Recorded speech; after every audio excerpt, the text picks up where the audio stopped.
Welcome to Luca is a Billionaire, where the only thing I invest in is your answers. In this video, I will explain how to use stop loss in Questrade. A stop loss order is a crucial tool designed to automatically sell a security if its price falls to a predetermined level.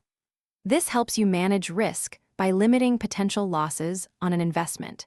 It can also protect profits by locking in gains if a stock starts to decline after a significant rise. Questrade provides several types of stop orders to help you implement your risk management strategy effectively. Questrade offers distinct stop order types. A standard stop market order converts into a market order once your specified stop price is reached, aiming to sell immediately at the best available price. A stop limit order, however, becomes a limit order when the stop price is hit, ensuring the sale occurs only at or above your set limit price.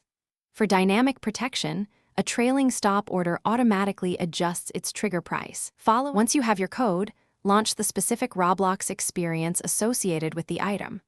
Within the game's main hub, look for a Redeem Code button, often prominently displayed.